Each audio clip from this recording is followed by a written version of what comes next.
Yatimov اشاره کرد در پس تروریسم کی ایستاده است؟ تاجیکستان معاش کم نیروی برق گران می شود. مبارزه برای فضای رقمی آسیای مرکزی.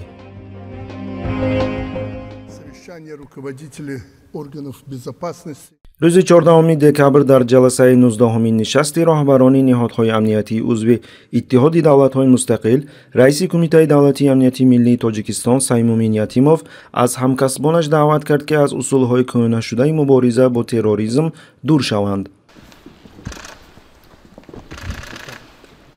ما باید از تصور کهنه شده اینکه فعالیت تروریستی و تبهکارانه یک پدیده انفرادی است دست کشیم، گفت سیمومین یتیموف به خبرنگاران.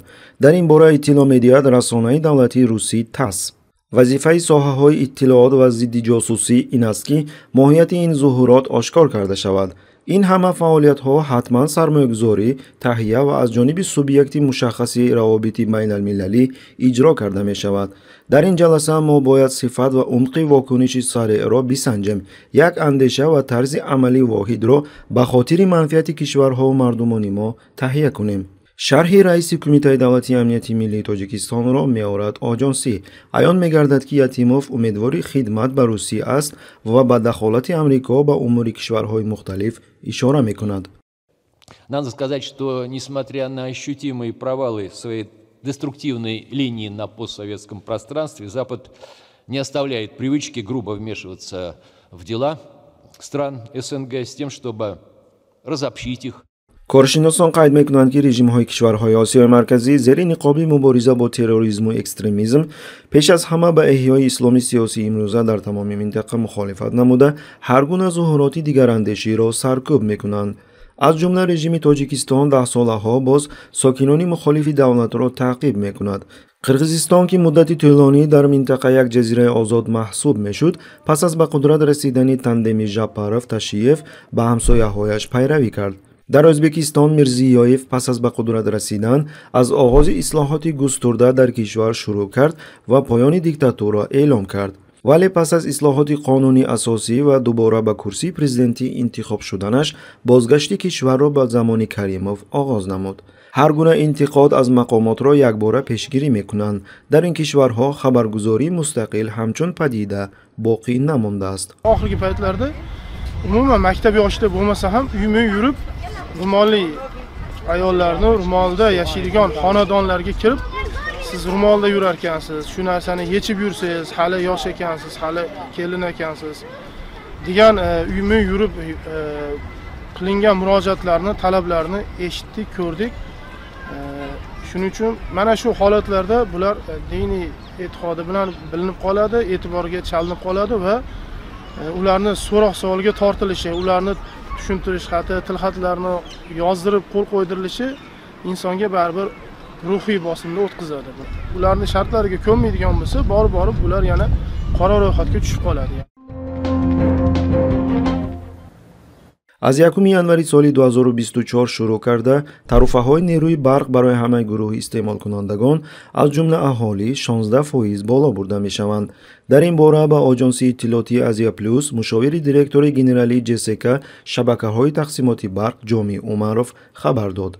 طبق تعرفه‌های نو نرخ 1 کیلووات ساعت برای اهالی به جای 26.51 درهم فعلی 30.75 درهم می‌شود. روی خلق جبر میشه. سیتی میشه.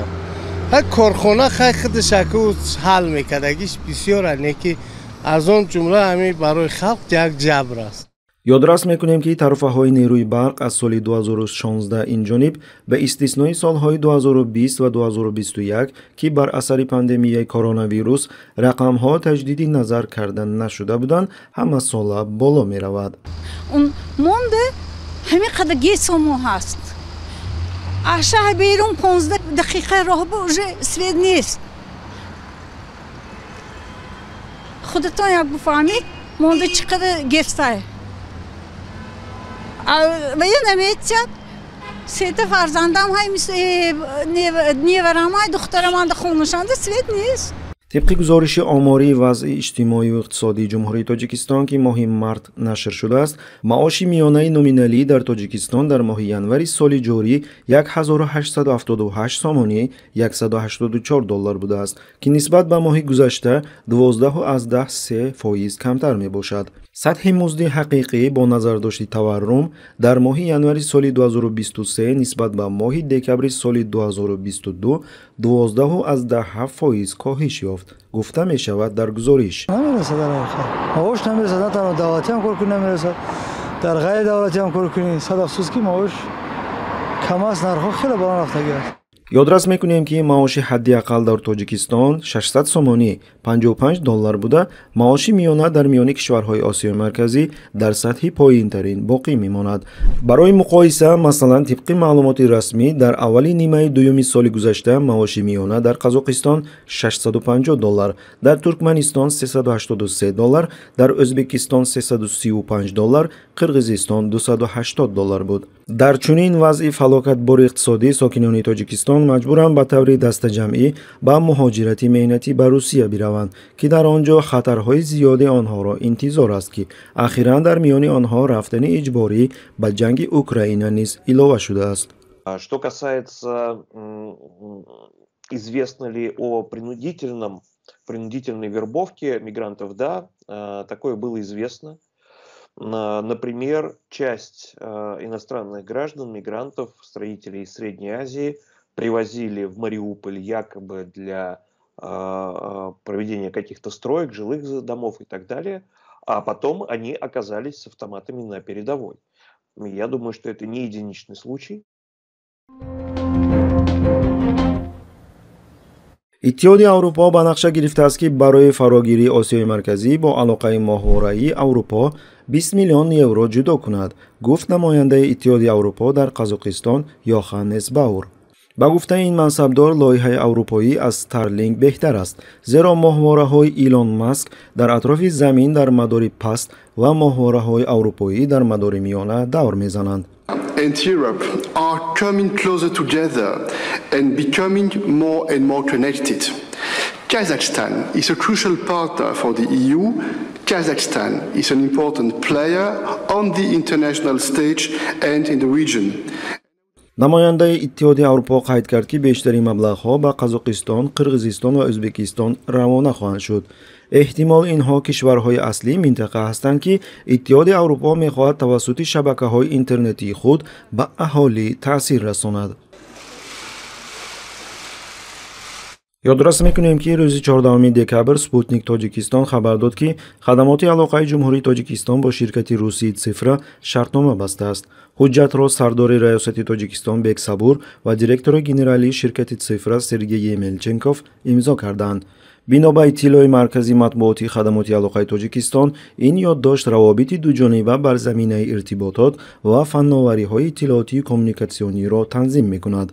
آن بر رشد امنیتی شبکه، سیستم‌های تجارت الکترونی، حجت‌های الکترونی، خدمات پست و آی پی تلفنی نگرانیده شده است. خبر دادند در خدمات.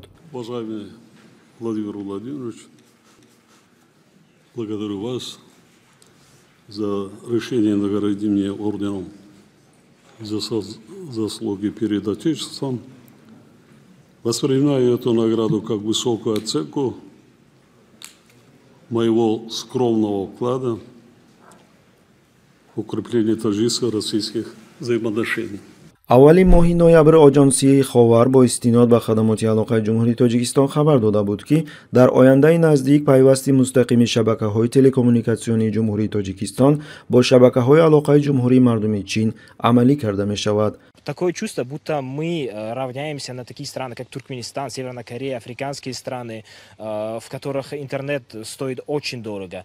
И это все сделано не только с точки зрения экономической обоснованности этих тарифов, но еще и с точки зрения того, чтобы лишить населения доступа к интернету. در شرایط معاصر نظارت تلکمونیکاسیون و اطلاعات نظارت از بالای تمام انسان‌ها معنی داد می شود. маҳз ба ҳамин далел аст ки чунин муборизаи ҷиддӣ миёни чин, Русия, Иттиҳоди Аврупо ва Амрико бар сари мухобироти Осиёи Марказӣ сурат гирифтааст.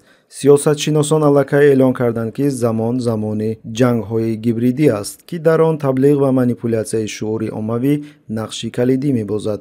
дар навбати худ имрӯз асосан аз захираҳои гуногуни интернет ташаккул меёбанд.